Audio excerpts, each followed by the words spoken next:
महायुतीमध्ये जागा वाटपावरून रस्सीखेच निर्माण होण्याची शक्यता आहे। महायुतीमध्ये आम्हाला 60 पेक्षा अधिक जागा मिळतील असं विधान इंडियन एक्सप्रेसला दिलेल्या मुलाखतीत अजित पवारांनी केलंय। दरम्यान जागा वाटपावरून वक्तव्य करणं टाळावीत अशी प्रतिक्रिया दादांच्या मुलाखतीनंतर आता भाजपकडून देण्यात आली आहे। पाहूयात। 60 जागा तर आमच्याकडे आताच आहेत, तर त्याच्यावर निदान 20-25 जागा आम्हाला अधिक मिळायला हव्यात। पुन्हा त्या संदर्भात जे काही वक्तव्य येतात ते थोडं टाळले पाहिजे। अजित पवारांनी इंडियन एक्सप्रेसला दिलेल्या मुलाखतीनंतर महायुतीत जागा वाटपावरून धुसफूस सुरू झाली आहे।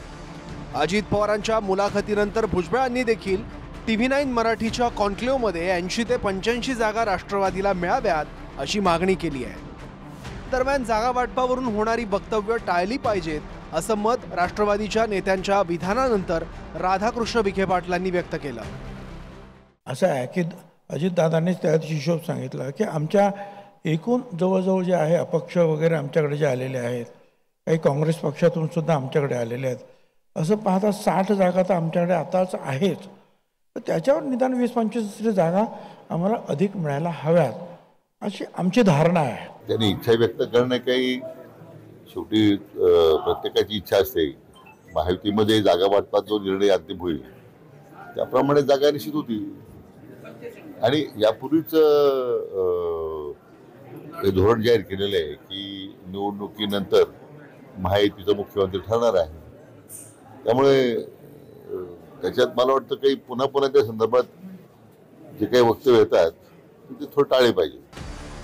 इंडियन एक्सप्रेसला दिलेल्या मुलाखतीत अजित पवारांनी जागा वाटपाबद्दल नेमकं काय म्हटलं होतं पाहूयात। विधानसभेत 60 पेक्षा जास्त जागा लढण्याचा मानस, जागा वाटपात आम्हाला 60 पेक्षा अधिक जागा मिळतील, 56 जागा आम्ही 2019ला जिंकलो, 4 अपक्ष आमच्यासोबत, जिंकण्याच्या क्षमतेवर महायुतीत जागा वाटप होणार, बहुमत मिळाल्यानंतर मुख्यमंत्री पदाचा चेहरा ठरवला जाईल, बारामतीत उमेदवार अजून ठरला नाही, तो पक्ष ठरवेल, विकासाच्या मुद्द्यावर महायुती केली, आम्ही सेक्युलर आयडिओलॉजी सोडली नाही।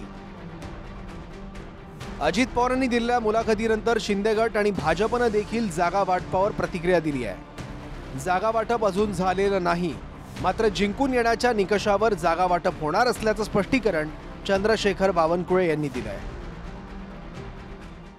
किती कोण जागा लढेल, एक पाऊल ते मागे येतील, एक पाऊल आम्ही मागे येऊ, पण जिंकण्याकरता मेरिटवर लढू असा आमचा निर्णय झाला आहे।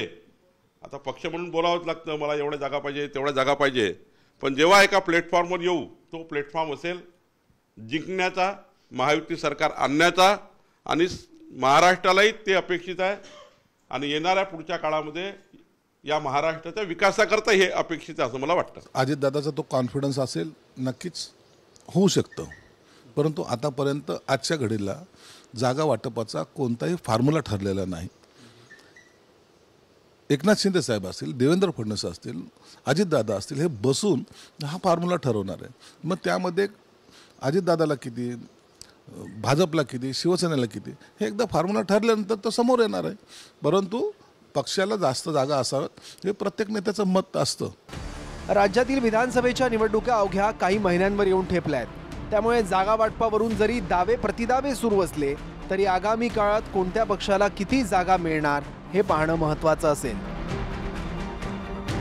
Bureau report, TV9 Marathi.